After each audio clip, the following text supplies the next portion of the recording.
감사합니다. 오늘 볼 말씀은 사도행전 4장에 있는 말씀입니다. 사도행전 4장 23절로 31절까지의 말씀을 읽습니다. 제가 가진 성경으로 신약 193쪽에 있습니다.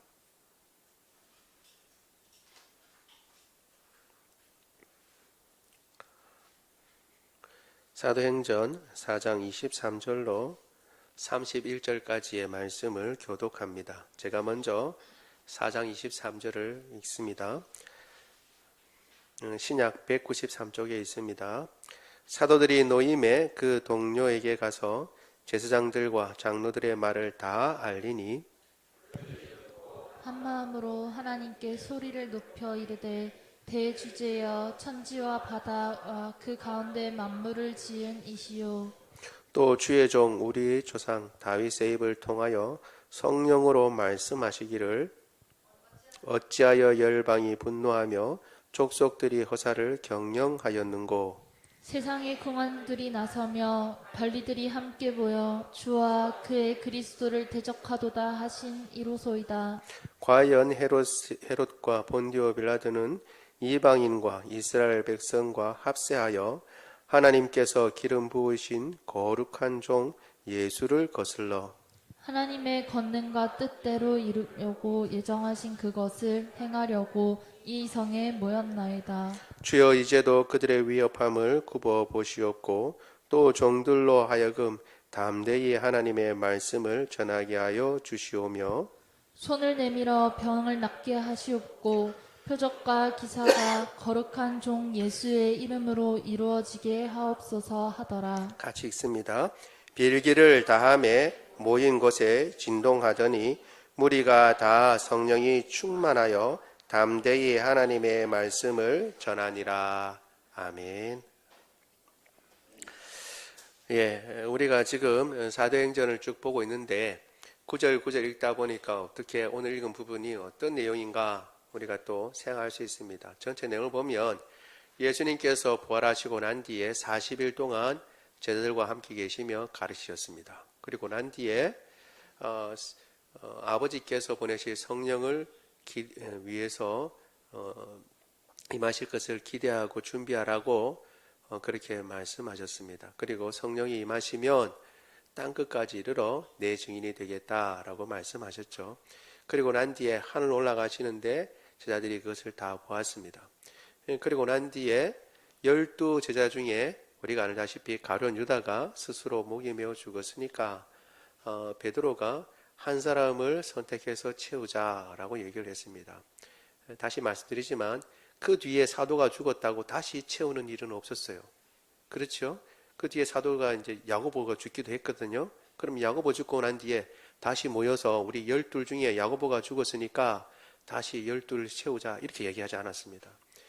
그러니까 그럼 그 사이에 뭐가 있었냐? 뭐가 바뀌어졌냐라고 할 때에 성령께서 임하신 오순절날 성령이 임하신 사건 이후로는 제자들이 죽거나 이제 다 핍박을 받아서 어떻게 되든 간에 12이라는 숫자를 채우려고 애쓰지 않았습니다. 그 말은 그러니까 12이라는 숫자가 성령으로 세례를 받는데 중요한 숫자였다는 겁니다. 그래서 베드로가 생각하기에 그래서 새로 한 사람을 선택해서 같이 숫자를 맞추고 오순절날 기도하는데 이제 성령께서 임하셨습니다. 임하셔서 그들이 다 난곳 방언으로 외국어로 하나님의 큰 일에 대해서 이야기를 합니다. 오순절은 77절이라기도 하고 그리고 맥추절이라고도 하는 이스라엘의 3대 절기 중에 하나이니까 많은 유대인들이 왔다가 그 사실을 보고 깜짝 놀랍니다. 저들은 갈릴리 사람인데 어찌 외국어를 알고 또 외국어로 하나님의 큰 일에 대해서 이야기를 하는가 하고 깜짝 놀랐는데 그들이 놀라는 가운데 어떤 사람들은 아이고 저 사람들 낮술에 취하였다라고 하는 사람들도 있었습니다. 이에 대해서 베드로가 일어나서 우리는 술에 취한 것이 아니고 요엘 선지자가 이야기한 그 때가 된 것이다. 그래서 성령께서 임하신 것이다 라는 것을 증언했습니다. 그 증언의 내용은 그래서 옛날부터 요엘 선지자를 통해서 하나님께서 약속하신 그 성령이 이제 임하신 것뿐만 아니라 그렇게 임하신 것은 결국 지금 이때가 어느 때라고요? 요엘이 말한 마지막 때이고 종말이라는 것을 알려주는 것이며, 종말에는 성령만 임하시는 것이 아니라 주의 영만 임하시는 것이 아니라 메시아의 통치가 있는데, 그러면 그 메시아가 누구냐라고 할 때 너희가 십자가에 못 박고 하나님께서 살리신 나사렛 그리스도가 바로 그 메시아다, 이렇게 이제 말씀이 이어지는 거죠. 그러니까 우리가 어떻게 해야 되냐라니까, 우리가 그러면 어떻게 해야 되냐? 예수 그리스도의 이름으로 세례를 받으라 라고 얘기를 합니다. 그러면 성령께서 너희들과 함께 하시고 성령을 선물로 주실 것이다 라고 얘기를 합니다. 그래서 3,000이나 되는 숫자가 제자들이 모였습니다.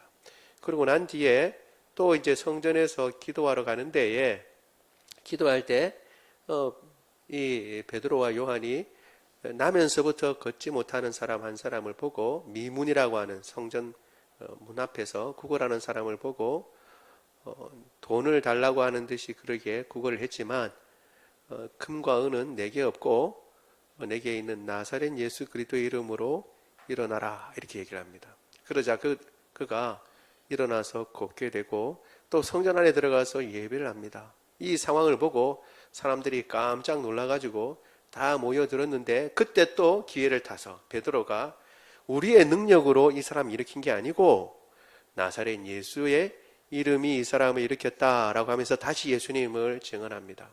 그런 가운데 이제 대제사장과 성전 관리를 하는 사람과 그리고 율법사들이 모여가지고 무슨 권위로, 아까 우리 찬양을 인도하는 자매가 얘기한 것처럼 무슨 권위로 이런 이야기를 하느냐라고 이제 시비를 걸고 예수 그리스도의 부활에 대해서 증거하는 것을 싫어했습니다. 그리고 난 뒤에 아예 공회를 모아가지고 심판을 하죠. 그래서 옥에 가둬두었습니다. 그런데 옥에 가둬두었으니까 이게 세력이 약해질 것 같았는데, 오히려 옥에 갇혀 있는 동안에 그 설교를 들은 사람 5,000명이 또 예수님을 믿고 회개하고 돌이키는 놀라운 역사가 일어납니다. 오히려 가장 힘들고 어려운 때에 하나님의 역사가 더 크게 일어나고 더 많은 사람들이 예수님을 믿게 된 거죠. 그리고 난 뒤에 정식적으로 사내들인 공회가 열려서 신문을 하는데, 그들이 묻기를, 지난 시간에 그랬죠. 묻는 것은 무슨 권세로 이렇게 부활에 대해서, 그 이름에 대해서 증거하느냐, 이 일을 행하느냐라고 물으니까 그 물음을 바꿨다고 그랬습니다. 어떻게 해서 이 착한 일이 어떻게 일어났느냐고 묻는다면, 권세를 물었는데 어떻게 해서 이 사람이 낫게 되었냐고 묻는다면, 너희가 십자가에 내어주고 하나님께서 살리신 나사렛 예수 그리스도의 이름으로 이 사람이 살아났다라고 그렇게 또 예수님을 증거했습니다. 뭘 얘기해도 입에 나오는 게 뭐라고요? 예수님 때문이다. 뭘 얘기해도 예수님 때문이다, 이렇게 얘기를 한 거죠. 그런데 그들이 뭔가를 이제 위협해서 보내려고 했지만, 정말 40살이나 되는 나면서부터 걷지 못한 사람이 걷게 된 것은 분명하고, 그리고 그 모든 것에 대해서 증거가 명확하니까 어떻게 조치를 취할 수 없어서 위협하고 그냥 보냅니다. 그러고 난 뒤에 오늘 본문이 이렇게 되는 거죠. 이야기 순서가 이렇게 쭉 되어 가고 있는 것입니다. 위협함을 당하고 이제 간신히 풀려나서 나와가지고는 오늘 본문에 사람들을 모아놓고, 야, 대제사장들과 그리고 우리 지도자들이 이렇게 위협하더라라고 알립니다. 알림과 동시에 그러느냐? 그러면 우리가 어떻게 해야 되지? 우리가 그럼 조직적으로 뭔가 운동을 해야 되나? 이렇게 하는 것이 아니라 제일 먼저 한 것이 기도였어요. 모여서 기도합니다. 그런데 그 기도의 내용을 보면 기도의 내용을 하나님이 어떤 분이신가를 고백하고, 또 주님께서 지금 오래전부터 말씀해 오신 그 일이 지금 일어나고 있습니다 라고 그렇게 고백합니다. 그리고 난 뒤에 이러한 상황 가운데 우리가 해야 할 일, 하나님 말씀 증거하는 일을 잘 증거할 수 있도록 주님께서 굽어 살펴주십시오. 그리고 또 예수님의 이름으로 어떻게 해요? 기사와 놀라운 일들이 일어나게 해주십시오. 병이 낫게 해주십시오. 이렇게 기도하고 난 뒤에 그 장수가 흔들렸다고 그랬습니다. 그리고 성령이 충만해져서 또 나가서 하나님의 말씀을 전했다라고 하는 것이 오늘 본문의 내용입니다. 이 내용을 가지고 우리가 몇 가지 살펴보려고 합니다. 첫 번째 우리 볼까요? 첫 번째 같이 읽겠습니다. 시작. 듣고 한 마음으로 소리 높여 이르되, 듣고 한 마음으로 소리 높여 일렀다, 말했다, 기도했다라는 것이죠. 우리 오늘 본문입니다. 23절과 24절 같이 한번 읽어보겠습니다. 시작. 사도들이 노임에 그 동료에게 가서 제사장들과 장로들의 말을 다 알리니 그들이 듣고 한 마음으로 하나님께 소리를 높여 이르되, 대주제여 천지와 바다와 그 가운데 만물을 지은 이시요. 아멘. 우리가 한 일은 착한 일이었는데 우리는 잡혀서 감옥에 들어갔고 그 다음 날 사내들인 공회가 열려서 신문을 당했다라고 하는 것을 다 얘기했을 것입니다. 우리가 생각해 보면, 야, 내가 한 일이 뭐 감옥에 갇힐 일인가 좀 억울하다라고 생각할 수 있습니다. 왜냐하면 나면서부터 걷지 못한 사람을 예수 그리스도의 이름으로 일으켜 세웠어요. 예수 그리스도의 이름으로 그 사람이 일어나 걸었습니다. 그러면 하나님의 일에 쓰임을 받았는데 어떻게 착한 일 한 거잖아요. 세상 사람들이 이해 못할 일도 아니에요. 어떤 경우는 세상 사람들은 이해 못할 하나님 일을 한다고 했는데 세상 사람들이 이해 못할 일도 들어있을 수 있잖아요. 그러나 이것은 누가 봐도 어떻게 해요? 옳은 일이고 좋은 일이고 칭찬받아 마땅한 일입니다. 저 사람은 계속 걷지도 못하고 그래서 늘 미문이라고 하는 곳에서 구걸을 하던 사람이었는데 자그마치 나면서부터 그랬는데 나이가 40세가 넘도록 저렇게 걷지 못한 사람이 나사렛 예수 그리스도의 이름으로 일어나서 걷고 성전에서 하나님 앞에 예배 드릴 정도니까 얼마나 감사한 일이냐. 그리고 이 일에 참 베드로가 정말 용기를 내서 나사렛 예수의 이름으로 걷게 했으니까 그를 참 정말 그가 정말 착한 잘한 일을 했다고 박수를 받아도 마땅치 않을 판에 그 사람은 오히려 어떻게 했어요? 가두고 신문하고 왜 이런 일들 행했냐? 오히려 윽박지릅니다. 그리고 난 뒤에 어떻게 해요? 풀어줄 때도 우리가 잘못 알고 그랬는데 보니까 정말 이 사람이 나은 사람 맞네. 너희가 참 이 병자를 나면서부터 걷지 못한 사람을 이렇게 고쳤네. 정말 착한 일 했다라고 박수를 보내준 것도 아니고 어떻게 해요? 위협했어요. 또 이러면 어떻게 해요? 재미없을 줄 알아. 또 이러면 재미없을 줄 알아. 지금은 그냥 보내지만 이제 나사렛 예수의 이름으로 아무 말도 하지 마라. 예수의 이름 옛자도 꺼내지 마라. 꺼내는 날에는 이제 재미없다. 이렇게 얘기를 하고 보낸 거예요, 사실. 그리고 실제로 그들에게는 그런 능력이 있어요, 없어요? 힘과 능력을 다 갖춘 사람들입니다. 그러니까 이 모든 것들을 다 이야기를 듣고 여러분 같으면 어떻게 하시겠어요?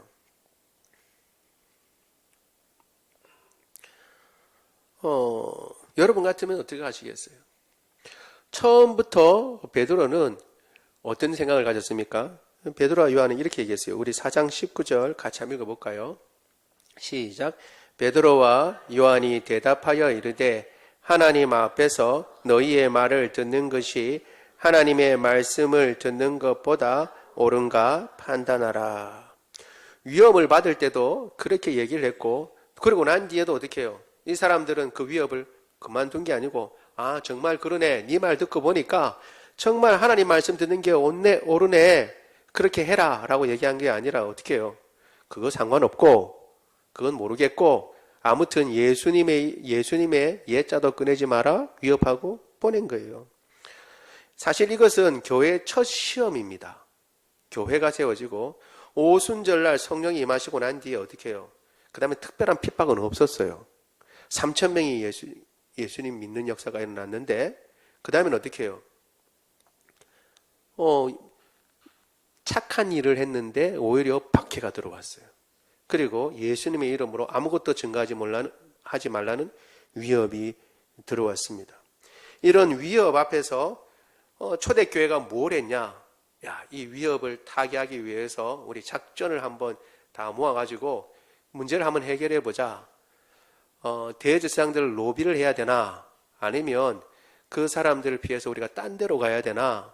여러 가지 방안이 있을 것입니다. 그런데 그 여러 가지 방안 가운데 택하고 초대교회가 한 것이 뭐였냐 하면 기도였어요. 다시 말씀드리지만 여러 가지 할 수 있는 방향들이 있습니다. 뭐냐 하면 저들이 위협하니까 우리가 잠깐 딴 데 가서 이 예루살렘 말고 저 갈릴리나 다른 데 가서 복음을 전하다가 좀 누그러지면 다시 와서 복음을 전하자. 이 예루살렘에. 이렇게 할 수도 있고 여러 가지 방법이 있습니다. 아니면 우리 잠깐 쉬자. 쟤네들이 너무 흥분해 있으니까 우리 잠깐 쉬었다가 그래서 어느 정도 시간이 돼서 조금 흥분이 가라앉히게 되면 그러면 우리 그때 다시 한번 전하자라고 할 수도 있습니다. 여러 가지 방안이 나올 수 있어요. 여러 가지 방안. 그런데 초대교회가 생각하는 한 가지 방안은 그들이 주저앉고 생각하고 바로 실천한 한 가지 방안이 뭐였냐 하면 기도했습니다. 기도.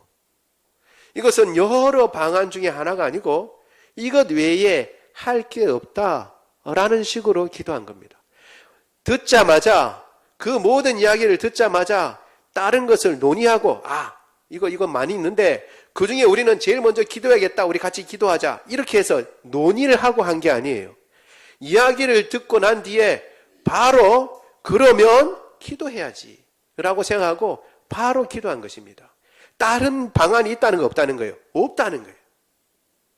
이런 모든 상황 가운데 해야 할 유일한 일이 뭐냐? 기도라는 거예요. 기도. 그래서 기도했습니다. 다른 방법은 없습니다. 여러분, 그리스도인들이 모든 문제를 만났을 때 제일 먼저 해야 할 것, 어떤 문제든 문제를 만났을 때 가장 먼저 해야 할 것이 뭐냐? 기도예요. 야, 이 문제 어떻게 해결하지? 지금 상황이 어떻게 돌아가지? 라고 생각하고 인간적인 방법으로 이렇게 해야 되나 저렇게 해야 되나 모든 것들을 하기 이전에 제일 먼저 해야 할 것, 어떤 문제를 만나든지 먼저 해야 할 건 기도입니다. 다른 게 없어요. 그래서 기도에 대해서 이야기할 때는 성경에서는 항상 어떻게 얘기하냐면 어느 때에 기도하라는 것이 아니라 항상 기도해야 된다. 그리고 어떻게 해요? 쉬지 말고 기도해야 된다고 그렇게 얘기하고 있는 겁니다. 우리 누가복음 18장 1절 같이 한번 읽어보겠습니다. 읽습니다. 시작. 예수께서 그들에게 항상 기도하고 낭망하지 말아야 할 것을 비유로 말씀하여. 아멘. 어떻게 해요? 제자들은 어떻게 해야 된다고요? 항상 기도하고 또 뭐 어떻게 해야 된다고요? 낭망하지 말아야 한답니다. 그 말은 뭐예요? 기도하고 싶지 않은 순간이 있을 수 있다는 거예요? 없다는 거예요? 있다는 거예요.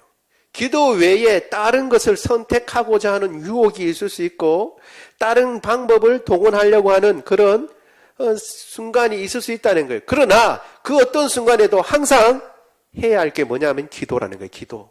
그리고 기도할 때는 뭘 해야 된다고요? 낭망하지 말아야 한답니다. 그 말은 기도하다가 낭망할 수 있는 환경과 여건이 있을 수 있다는 것을 이야기하는 것입니다. 에이, 기도했는데 왜 이래? 그게 아니라 기도했는데 그럴 수 있다는 거예요. 기도했는데 아무런 변화도 없고 기도했는데 오히려 더 상황이 악화되는 것 같고 기도했는데 오히려 뭔가 달라져야 되는데 달라지는 게 없는 것 같은, 그래서 어떻게 해요? 낭망할 만한 환경과 여건이 조성될 수 있는데 그때에 그렇게 하지 말라고 주님께서 비유까지 들어가며 제자들에게 말씀하신 것입니다. 그리고 어떻게 해요? 기도할 때 항상 기도해라. 너희가 만나는 모든 일에 항상 기도해라. 어느 때만 기도하는 것이 아니라 항상 기도하고 그 일에 절대 낭망하지 마라 라고 주님께서 말씀하시는 것입니다. 따라서 그리스도인의 삶 가운데 항상 우리가 강조하는 것처럼 말씀도 항상 있어야 되고 또 한 가지 기도도 항상 있어야 되는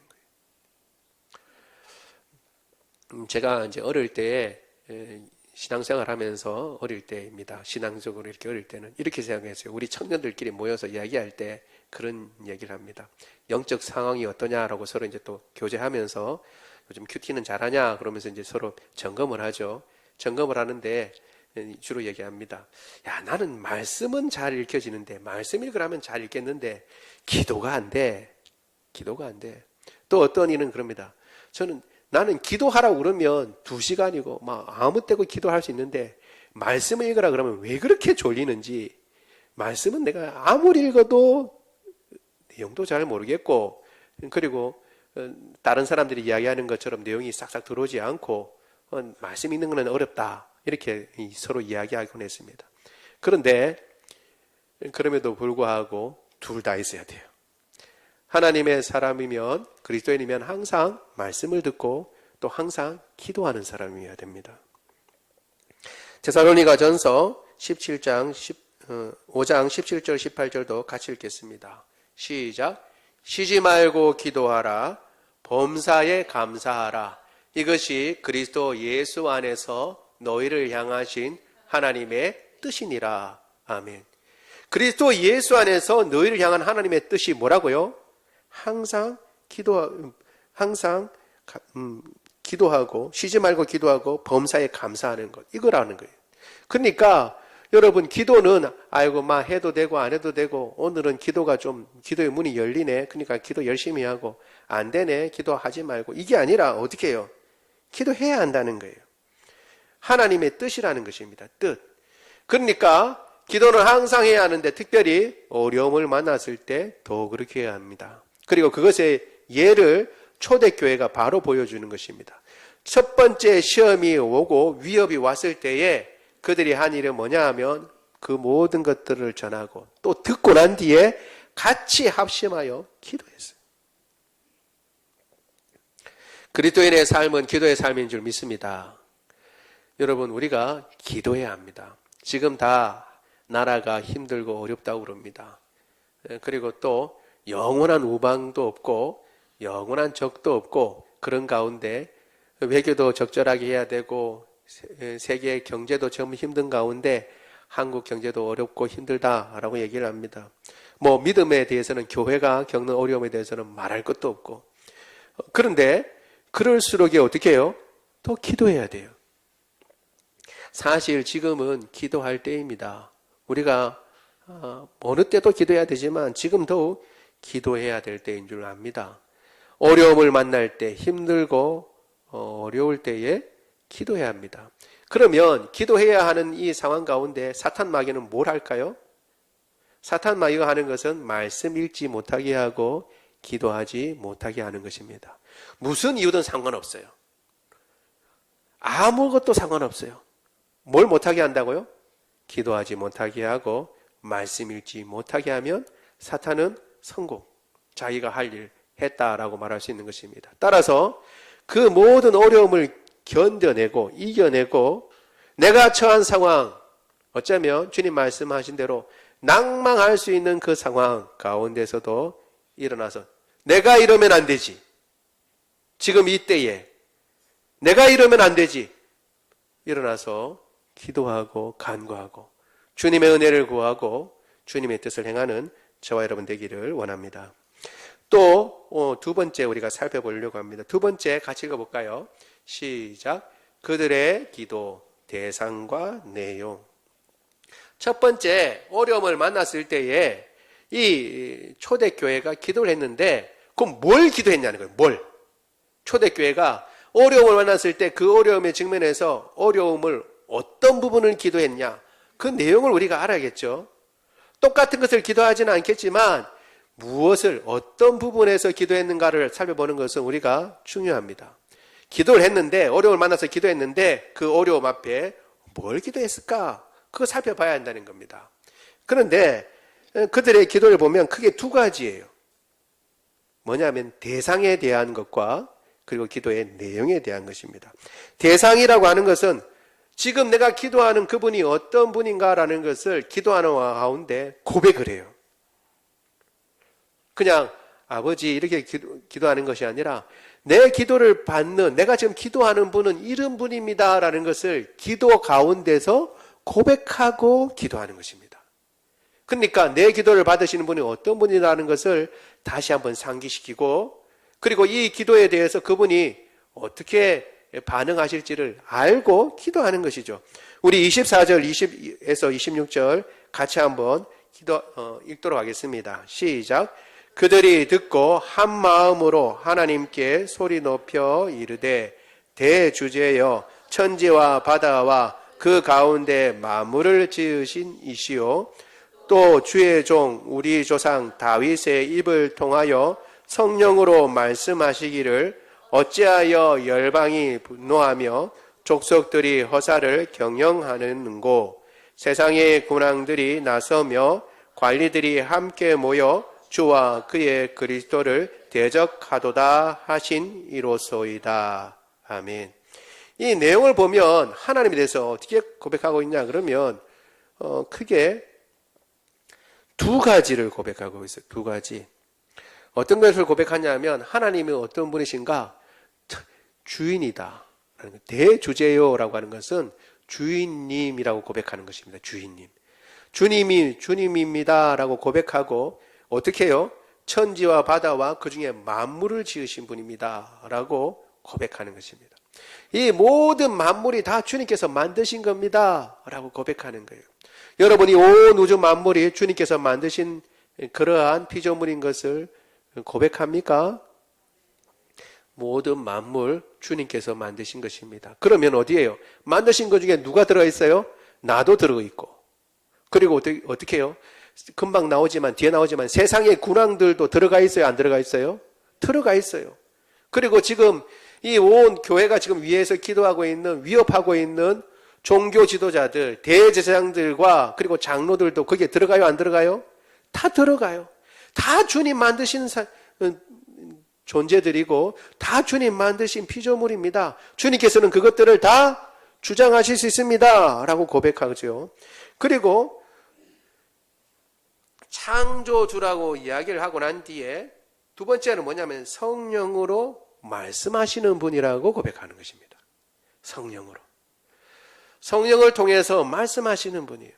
주님께서는 만물을 만들어 놓고 그냥 가만히 계신 분이 아니라 우리 영화에도 흔히 보죠. 인과 율에 의해서 딱 맞춰서 돌아가는 그러한 우주로 만들어 놓으신 것이 아니라 그 만들어 놓으신 가운데 하나님의 백성들에게 뭘 하신다고요? 말씀하시는 분이에요. 말씀하시는 분. 예전에 어떤 분이 책을 지었는데 그 책 이름이 이거였어요. 거기 계시며 말씀하시는 하나님. 그게 책 제목이었어요.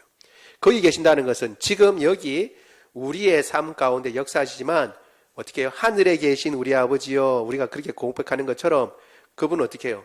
보이지 않지만 분명히 거기에 계시고 더 높은 차원에서 모든 만물을 주관하고 계시는데 그런데 어떻게 해요? 그분이 거기 계시면서 어떻게 한다고요? 말씀하시는 분이에요. 말씀하신다는 건 어떻게 해요? 관심 있는 거죠. 관심. 그냥 만들어 놓고 나는 이제 완벽하게 우주를 만들었으니까 원인과 결과에 의해서 딱딱 들어맞도록 만들었으니까 나머지는 너희가 알아서 해라. 그냥 나가 계시고 팔짱 끼고 계신 분이 아니라 어떻게 해요? 다 완벽하게 만드시고 그리고 보시기에 아름답게 만드셨지만 계속 말씀하시고 관심을 가지시고 그리고 그 백성들에게 사랑을 표현하시고 말씀하시고 내가 앞으로 어떻게 할 거다. 내가 앞으로 어떻게 할 거다라고 그 말씀을 하시는 분이에요. 내가 너희를 사랑한다고 계속 말씀하시는 하나님이에요. 그러니까 하나님은 경상도 사람하고는 조금 성향이 틀린 것 같습니다. 그렇죠? 경상도 사람은 이렇게 얘기하죠. 뭐 말해야 아냐? 말해야 아냐? 그 다 일일이 다 말해야 아냐? 당신 나 사랑해? 그 말해야 아냐? 말 안 하죠. 말 안 하는데 어떻게 알아요? 근데 하나님은 어떻게 하신다고요? 말씀하세요. 나중에 하나님 저를 사랑하는지 제가 어떻게 압니까? 그거 말해야 하냐? 이렇게 하시지 않고 계속 말씀하시는 거예요. 여기에 오늘은 다윗을 통해서 성령을 통해서 성령으로 다윗의 입을 빌어서 말씀하신 내용이 나오는데, 거기에 보면 어떻게 해요? 시편 2편인데 열왕들이 어떻게 해요? 분노하고 다 이제 들끓어서 하나님과 그가 세우신 메시아를 퇴적한다라는 그런 말씀을 하셨다는 거예요. 그리고 그 말씀이 지금 이 자리에 지금 이루어지고 있다라고 그렇게 고백하는 것입니다. 하나님은 온 우주 만물을 만드셨을 뿐만 아니라 지금도 말씀하시는 분이고, 모두에게 말씀하시는 뿐만 아니라 우리 각자에게도 말씀하시는 하나님이신 줄 믿습니다. 그러면 우리가 왜 말씀하시는데 왜 나는 들은 적이 없지? 남들은 다 듣는데 왜 나는 못 듣지? 라고 생각할지 모르는데, 하나님께서 뭘 통해서 말씀하세요? 말씀을 통해서 말씀하세요. 말씀을 읽을 때마다 하나님께서 어떻게 해요? 그 말씀을 통해서 우리에게 계속 말씀하시는 것입니다. 그 이전에는 왜 이사가 꿈에도 보시고 선지자들을 통해서 꿈에도 나타나시고 여러 가지로 말씀하셨냐면, 계시가 하나님의 말씀이 완성되지 않았기 때문에 그래요. 근데 이제 완성되고 난 뒤에는 하나님 하신 말씀이 완성됐다는 거, 여기에 다 들었다는 거예요? 안 들었다는 거예요? 다 들었다는 거예요. 말씀하실 내용이 여기에 다 들었으니까 우리가 그 말씀을 읽으면 보면 하나님께서 우리에게 뭐라고 말씀하시는지 들을 수 있어요? 안 들을 수 있어요? 들을 수 있어요. 그래서 우리가 그 말씀을 보면서 하나님의 음성을 듣는 겁니다. 말씀을 읽으면서. 그러니까 말씀을 읽지 않으면 어떻게 해요? 말씀을 들을 길이 없는 거죠. 나는 하나님께서 무슨 말씀하시는지 모르겠다라고 할 때 우리가 돌아봐야 됩니다. 말씀 읽고 있는가? 하나님 말씀 읽고 있는가? 하나님 말씀 읽지 않는데 어떻게 들어요? 들을 수 있는 길을 하나님이 주셨는데 읽지 않는데 어떻게 들을 수 있냐는 말이에요. 그러니까 말씀을 읽고 하나님께 기도하는 가운데 주님께서 깨닫게 하시고, 그리고 설교를 말씀 드릴 때나 하나님은 예배하는 가운데 하나님께서 깨닫게 하시고, 들은 말씀이 다시 생각나게 하시고 그 말씀의 의미를 알게 하시면서 우리에게 말씀해 주시는 것입니다. 놀랍게도 이것은 하나님께서 직접 말씀하신 것이 아니라 성령을 통해서 말씀하셨는데, 누구의 입을 통해서요? 다윗의 입을 통해서 말씀하셨다고 그럽니다. 선지자를 통해서 말씀하세요. 이 일에 사람을 사용하세요. 사람을. 우리가 왜 오늘 이렇게 예배 가운데 나와서 하나님의 말씀 듣는다고 그러면서 목사가 말하는 이 설교를 듣느냐? 하나님께서 목사의 설교를 통해서 말씀하신다고 믿고 그것을 알기 때문에 지금 여러분 같이 앉아 있는 것이고, 저도 말씀을 선포하고 있는 것입니다. 선지자들을 통해서 말씀하시고 그 말씀이 확정되고 정해진 이제 확정된 말씀으로 계시로 된 이상, 그 뒤에는 하나님께서 사람을 세워서 설교라는 형식을 통해서 그 말씀을 다시 되새우게 하시고 다시 생각나게 하시고 깨닫게 하시는 것입니다. 그러고 보면 설교는 이미 알고 있는 것을 계속 듣는 거예요. 이상한 생전 들어보지 못한 희한한 설교를 들으려고 하면 여러분 조심해야 합니다. 뭐냐면 희한한 설교는 없어요. 희한한 설교를 하는 사람은 오히려 더 조심해야 합니다. 저 이상한 이야기를 하는 거 아닌가? 이미 말씀하시네요. 그것을 다시 한번 확인하고 다시 한번 점검하는 그런 시간입니다. 주님께서 그렇게 말씀하시는데 어떻게 그 말씀이 다시 우리의 마음 가운데 새롭게 느껴지는 거죠. 늘상 하는 엄마의 잔소리 늘 들었는데 아이고 시끄럽다. 그리고 왜 오늘 또 저런 말씀을 하시네. 그렇다가 어떻게 해요? 그 말씀이 잔소리로 안 들리고 철이 들면 뭐로 들려요? 사랑의 말씀으로 들리는 거예요. 엄마도 잔소리를 이야기하지만 그 잔소리 너머에 뭐가 있어요? 사랑이 있는 거잖아요. 그러니까 잔소리를 통해서 뭘 들어요? 사랑을 듣는 것처럼 하나님의 말씀 통해서 깨닫게 되는 경우가 있는 거예요. 전에는 몰랐는데 그냥 넘어가는 가운데 주님께서는 사람을 통해서 말씀하시고 그리고 그 말씀을 이루시는 분입니다. 하나님은 말씀을 이루시는 분인 줄 믿습니다. 그 말씀을 하시고 그 말씀을 이루시는 분이에요. 그리고 지금 기도하면서 뭘 얘기하냐 그러면 하나님께서 그렇게 말씀하셨는데 그 말씀이 지금 이루어졌습니다 라고 고백해요. 이게 참 중요한데요. 우리 한번 27절 28절 같이 한번 읽겠습니다. 시작. 과연 헤롯과 본디오 빌라도는 이방인과 이스라엘 백성과 합세하여 하나님께서 기름 부으신 거룩한 종 예수를 거슬러 하나님의 권능과 뜻대로 이루려고 예정하신 그것을 행하려고 이 성에 모였나이다. 아멘.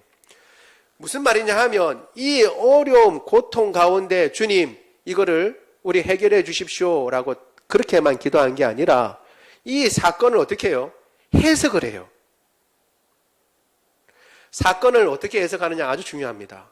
사건이 일어났을 때 이건 핍박이다, 어려움이다, 혹은 내가 정말 감당하지 못할 시험이다 라고만 생각하는 것이 아니라 이 시험의 성격이 뭔가라는 것을 해석을 합니다. 어떻게 해석을 했냐면 시편에 다윗이 그렇게 군왕들이 나서며 그래서 어떻게 해요? 분노하고 하나님과 그 기름 부은 그리스도를 대적합니다 그랬는데 그 말씀대로 지금 여기에 누가요? 빌라도와 그리고 또 어떻게 해요? 다른 우리 종교 지도자들과 합세해서 어떻게 해요? 지금 기름 부은 거룩한 종 예수를 거스려 하나님의 권능과 뜻대로 이루려고 예정하신 그것을 행하려고 모였습니다. 그렇게 했습니다. 이것 때문에 우리가 핍박받습니다. 이것 때문에 어렵습니다. 그걸 먼저 얘기한 게 아니라 이 사건은 어떻게 해요? 주님께서 이미 말씀하신 그 사건이 지금 이루어지고 있는 중에 있는 것입니다. 라고 그렇게 해석을 하는 거예요. 여러분, 내가 지금 당하고 있는 일이 뭔가를 해석을 어떻게 하느냐 아주 중요합니다. 그냥 단순히 재수 없어서 이런 일들 당했다. 그때 왜 하필 그때 그런 생각이 들었는지 갑자기 그 미문에 앉은 그 사람이 나면서부터 안전병인 그 사람이 너무 불쌍하게 여겨져서 예수의 이름으로 고쳤는데 오히려 힘들고 어려움만 겪었다. 그렇게 생각한 게 아니라 그 모든 사건이 다 뭔 일이냐 하면 하나님의 뜻을 행하는 사건이고 반대로 하나님의 일에 적대적인 세상이 들고 일어나서 예수님을 핍박하는 사건이다라고 해석을 한 거예요. 그리고 우리가 지금 그 가운데 있습니다. 그리고 주님께서 말씀하신 대로 그 일은 어떻게 해요? 이루어집니다. 라고 고백하는 것입니다. 그러면 여러분 우리가 당하는 모든 일들을 우리가 생각해야 합니다. 어려움 점들. 우리가 세상에서 이야기하는 것처럼 경제적인 어려움, 사람들의 감정 때문에 여러 가지 환경 여건 때문에 이렇게 당하는 일들이 있습니다. 물론 그 가운데는 우리가 잘못해서 어리석어서 잘못 선택해서 당하는 어려움도 있어요. 그건 우리가 잘못한 거죠. 그런데 그런 가운데서도 애매하게 당하는 고난과 핍박이 있다고요. 나 하나님 잘 믿고 특별한 나쁜 짓을 하지 않았는데 왜 이런 어려움이 오는가? 그때 여러분 우리가 생각해야 합니다. 이것은 하나님께서 하나님을 믿는 사람에게 주시는 뭐라고요? 연단일 수 있다. 주님께서 이 일을 통해서 나의 믿음을 연단시키려고 하시나 보다. 혹은 어떻게 해요? 사탄 마귀가 또 날뛰고 있네. 성경에서 이야기하고 있는 이 모든 것들을 보아가지고 이 문제를 해석을 해야 합니다. 가장 큰 해석은 뭐예요? 큰 줄기는 그거예요. 하나님의 백성은 이 땅 가운데 있으면서 하나님을 닮기 위해서 어떻게 해요? 십자가를 지고 고난의 길을 걸어갈 수 있다 없다? 있다. 지금 그런 상황 가운데 있다는 것을 기억하면 어떻게 해요? 그럼 이 일을 겪고 나면 어떤 일이 벌어질까요? 주님의 뜻이 이루어지려고 예정하신 그것을 행하려고 이 땅에 모였습니다. 그러니까 이 일이 지나면 주님께서 예정하신 일이 이루어져요? 안 이루어져요? 이루어져요. 그럼 이 고난 지나고 난 뒤에 무슨 일이 이루어져요? 예수님 더 닮는 일이 이루어져요. 이 어려움 겪고 나면 어떻게 돼요? 예수님 더 닮은 삶이 알든 모르든 이루어져요. 이 고난 겪고 난 뒤에 어떻게 돼요? 망하는 게 아니라 이 고난 가운데 슬픔과 좌절 가운데 엎어지는 게 아니라 일어나서 더 하나님 백성다워지고 더 주님의 사람다워지도록 하나님께서 빚으시는 역사가 일어나게 되는 거예요. 그러니까 그것을 바라보고 주님 앞에 기도하는 거죠. 단순히 아이고 어려웠고 힘든 일이 닥쳤다. 이거 정말 힘든데 주님 도와주십시오. 이게 아니라 이 일이 무슨 성격을 가지고 있는가 그걸 알고 그걸 가지고 주님 앞에 기도한 거예요. 현재의 상황을 하나님의 말씀을 기준으로 해서 해석을 달리하는 겁니다. 그거는 세상 사람들은 전혀 할 수 없는 일이에요. 세상 사람들은 어떻게 해요? 그냥 당한 그 일만 생각하는 거예요. 경제적인 어려움, 이 경제적인 어려움. 그리고 사람들과의 갈등, 사람들과의 갈등. 그것밖에 생각하지 못해요. 그렇지만 하나님의 백성은 그 뒤에 누가 계신다는 거예요? 하나님이 계신다는 걸 알기 때문에 하나님께서 예정하신 대로, 하나님께서 작정하신 대로 일이 흘러갈 것이라는 것을 알기 때문에 그 하나님 앞에서 이 문제를 해석하고 하나님의 뜻을 구하는 것입니다. 이것은 하나님께서 말씀하신 것이 이루어지는 것이다. 그리고 이 상황과 여건, 핍박과 어려움 가운데서도 여전히 주님께서는 역사하신다라는 것을 깨닫고 그 하나님 앞에 간구하는 것입니다. 뿐만 아니라 그러한 상황 가운데, 인식 가운데 지금 있는 어려움에 대해서 간구하죠. 그 내용이 29절에서 30절인데 같이 한번 읽어보겠습니다. 4장 29절에서 30절 시작. 주여 이제도 그들의 위협함을 굽어 보시옵고 또 종들로 하여금 담대히 하나님의 말씀을 전하게 하여 주시오며 손을 내밀어 병을 낫게 하시옵고 표적과 기사가 거룩한 종 예수의 이름으로 이루어지게 하옵소서 하더라. 아멘. 여기에 보면 우리가 많은 것 4개가 나오잖아요. 보면 위협함을 구워보시옵고 담대하게 하나님의 말씀을 전하게 해주십시오. 그리고 손을 내밀어 병이 낫게 해주십시오. 그리고 표적과 기사가 거룩한 종 예수의 이름으로 이루어지게 하십시오. 이렇게 4가지가 있는데 원래 보면 2가지입니다. 2가지. 기도는 요 딱 2가지예요. 나머지는 거기에 붙여진 거예요. 2가지가 뭐냐 하면 첫 번째는 위협함을 굽어보십시오라는 거예요. 여기에 위협함을 굽어보십시오라는 굽어보십시오라는 말은 성경에서 딱 2번 쓰였어요. 신약 성경에서. 이거는 아주 깊은 관심을 보고 관심을 가지고 살펴봐 달라는 거예요. 주님, 이 어려움이 있습니다. 이 위협함을 주님께서 살펴봐 주십시오라고 얘기합니다. 놀랍게도 이 위협함을 없애 주십시오라고 말하지 않았다는 거예요. 우리는 어떻게 해요? 위험이 오면 그 위험을 어떻게 한다고요? 없애달라고 기도하죠. 없애달라고 기도해요. 그런데 이들이 기도한 것은 뭐냐면 없애달라고 기도한 게 아니라 이 위협함을 어떻게 해요? 면밀하게 관심을 가지고 살펴봐 주십시오라고 기도했어요. 그러면 뭐예요? 이 위협함도 누구의 권위 아래 있다는 거예요? 하나님의 손 아래 있다는 거예요. 하나님의 손 아래 있으니까 없애달라는 게 아니고 하나님의 손 아래 하나님의 그 뜻 안에 있는 것이니까 주님께서 우리의 사정을 헤아리고 살피셔서 깊은 관심을 가지고 봐주십시오라고 얘기했지 없애달라고 얘기하지 않았어요. 놀랍죠? 2번째로는 기도한 게 뭐였냐면 담대히 하나님의 말씀을 전하게 해 주십시오. 이거예요. 나머지 2개는 여기에 같이 딸려 들어가는 겁니다. 어떻게 해요? 손을 내밀어 병이 낫게 해 주셔서 표적과 기사가 거룩한 종 예수의 이름으로 이루어지게 해 주셔서 담대히 하나님의 말씀을 전하게 해 주십시오. 사실 기도한 제일 중요한 건 하나는 이거예요. 뭐 한 가지 기도했냐면 여러 가지 이야기하고 난 뒤에 이 모든 상황 가운데서도 어떻게 해요? 주님께서 그 상황을 살펴보시고 우리는 뭐 하게 해달라고요? 말씀 전하게 해 주십시오 라고 기도했어요. 이 모든 위협함에도 불구하고 담대히 말씀을 전하게 해 주십시오. 이 위협함 가운데서도 주님께서 우리에게 주신 사명 잘 감당하게 힘 주시옵소서.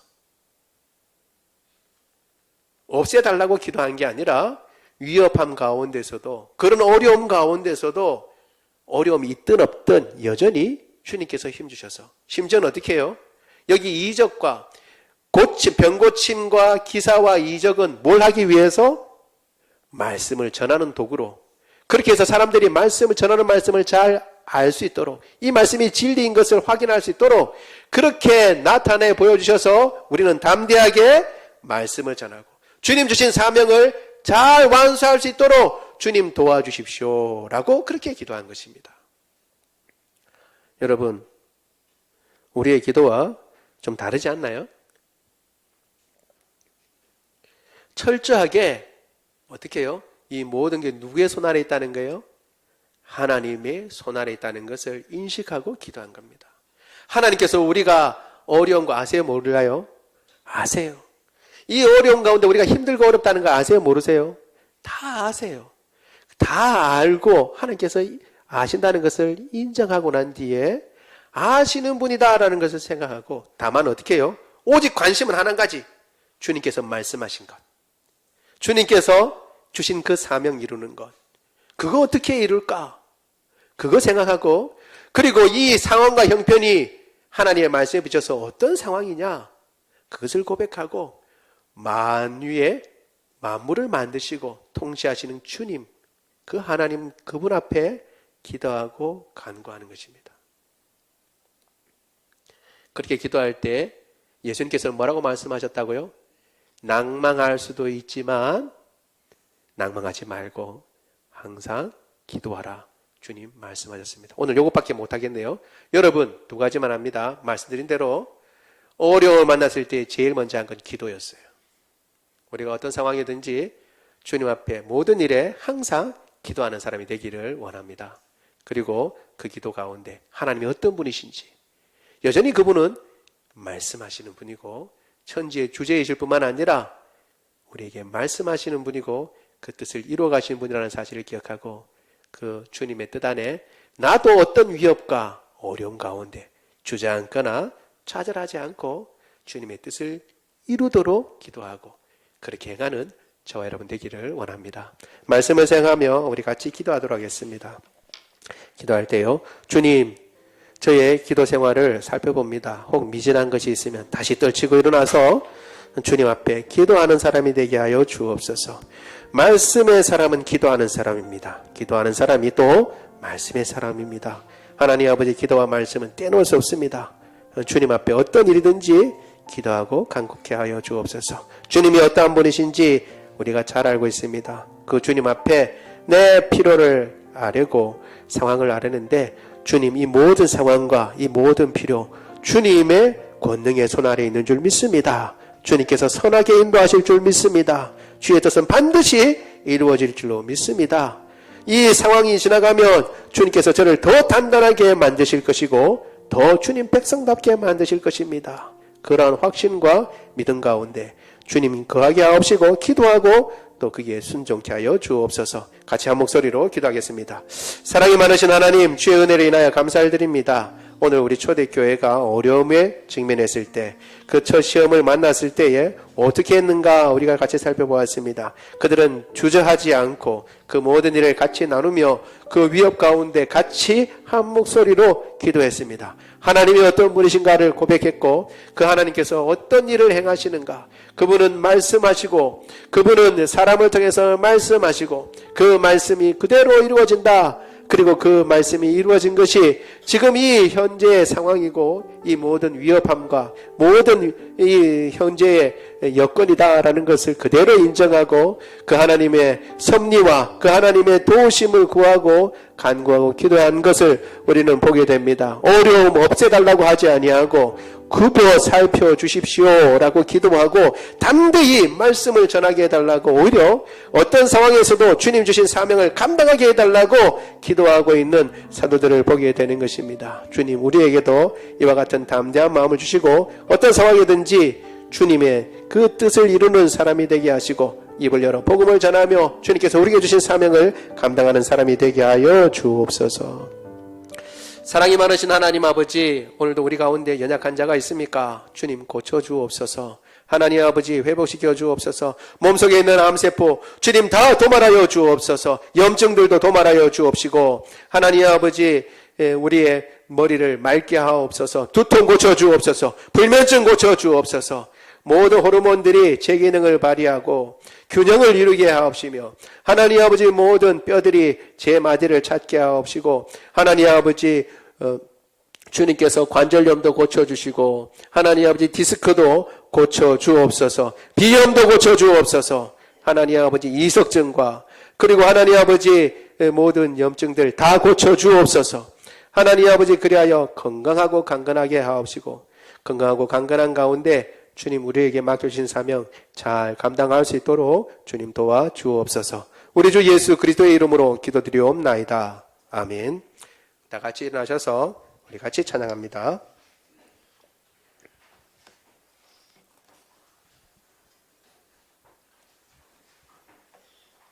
찬송가 365장입니다.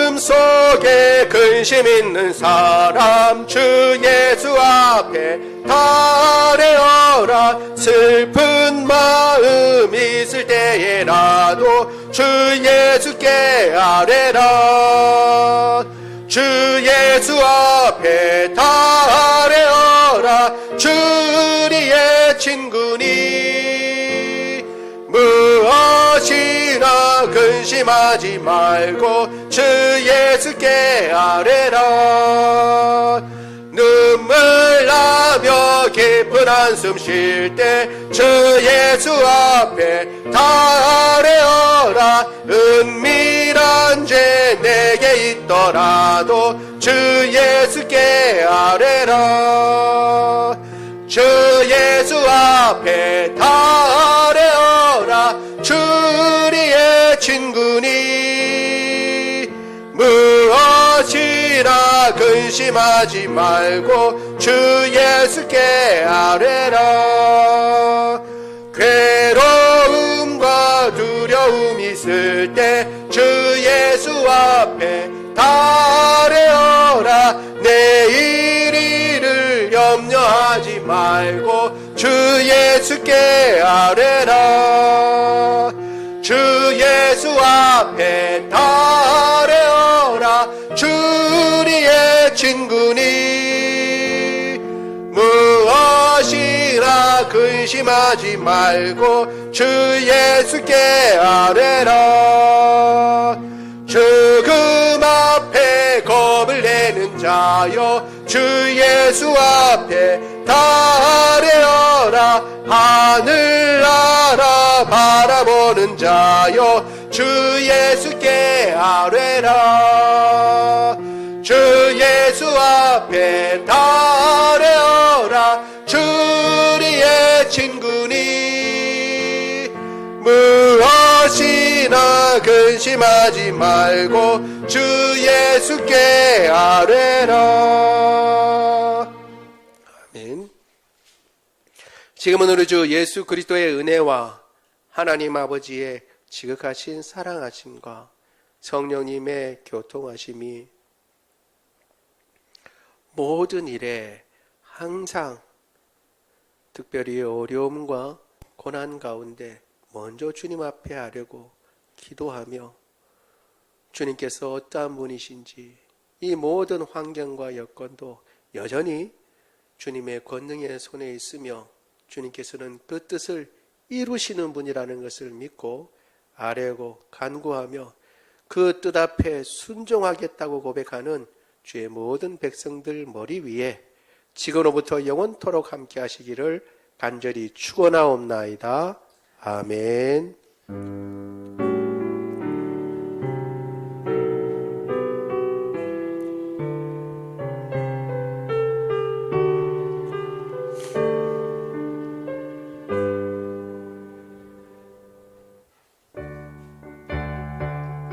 살아계신 주 나의 참된 소망 걱정 근심 전혀 없네 사랑의 주내 갈 길 인도하니 내 모든 삶의 기쁨 늘 충만 살아계신 주 나의 참된 소망 걱정 근심 전혀 없네 사랑의 주내 갈 길 인도하니 내 모든 삶의 기쁨 늘 충만하네.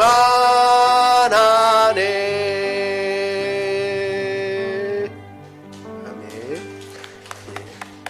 모든 예배를 마쳤습니다.